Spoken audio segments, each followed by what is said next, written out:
My name's John Thacker, and I was born in Mountain Mowbray in 1927. So I'm I was 14 when I came to look at my farm that I was supposed to go to in Herefordshire, and I got the train and ended up at Bromyard Station, and I got my bike and £5 in my back pocket and my case. I couldn't manage them all, so I asked the porter if I could leave the case at the station. He said yes.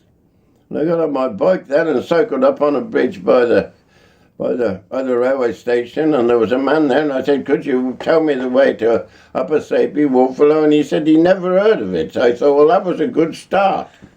But I knew by the map that Miss Dreesen had given me it was on the Stourport Road, so I started to cycle over Bromyard Downs. I thought it was wonderful. I thought I was in the Wild West going over there, you know. And I cycled along ever so many miles, and I hadn't spoken to anybody, and in London they were very cheerful, but along there, and then I came to a field where there was a land girl on a horse and rake, and as she turned on the corner by the road, I spoke to her and I said hello, and she spoke back, and I said, am I on the right way? Yes, oh yes. She said, you go on up the road, and we had quite a chat, and you know, in 10 years, 20 years time, she remembered that. I remembered that, and the old girl, she's I know she's died now. She was.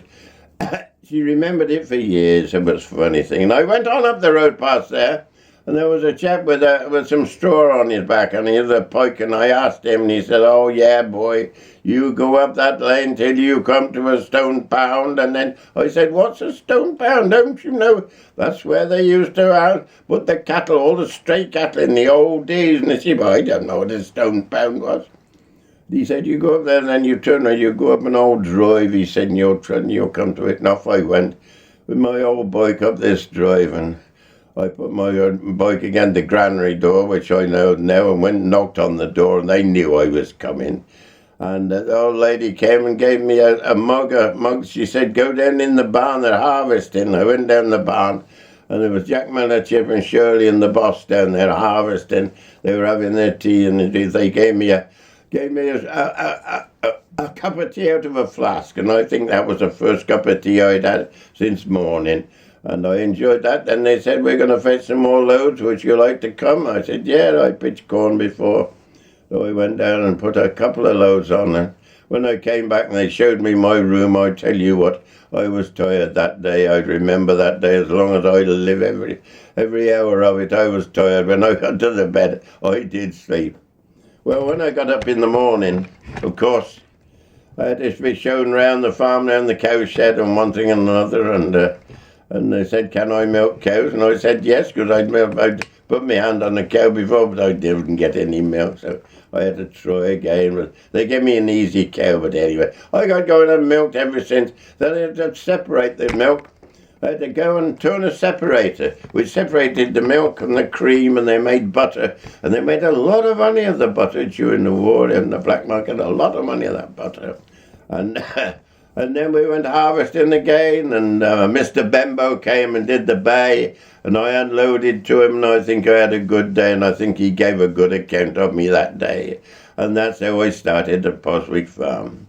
It's a farm way up Wales from anywhere, and up a long drive, nearly a mile long, and the boss was a bachelor. He was a bachelor man, and he was a big, strong man who loved to work with his arms and his hands. He didn't like any forms or anything, or doing any writing. He'd rather spend a field of muck than do some book work, I think. And then his niece Shirley, his sister lived with him, a Mrs. Aiken, and her daughter Shirley used to become my wife. She was there and we became good mates, and we worked together for a long time. She worked the tractors and I worked the horses. And I got used to these horses. Some of the tall ones, I couldn't get the collars on. I used to have to get up in the manger and get the necks round and get the collars on, neck collars on. And I used to work with the horses all day. And the first job we had to do, she said, we're going to the foal sale. They had a foal sale in Bromyard every autumn, and Because the mares, you see, used to have to work in the fields, even though they got foals. You put the foals in the foal stall and worked the mares and then brought them back. And now the foals were sold as profit. Well, we took his mare. They got to Alter being Alter. So Shirley and I took the mare. I took the mare and she got the foal. And we went up on the top road. We got to walk to Bromyard and we met Bill Paul from Pheasant Park. And then Bembo's joined us and Reed's joined us and Gibbs's. By the time we got to the Holly Tree at Bromyard, there was a line, you should have seen, there was a line of mares and foals, about 20 mares and foals, going into Bromyard to the auction. And the auction was quite, they just sold the foals that day. And as I look back on that day and remember, those foals only made from 15 to 20 pounds. It was 1942, mind you. But I thought, well, little for all that work that you see in those days. It was a lot. You can't compare it with today. And that's what they made. That very good fight to be a good foal to make 20 pounds.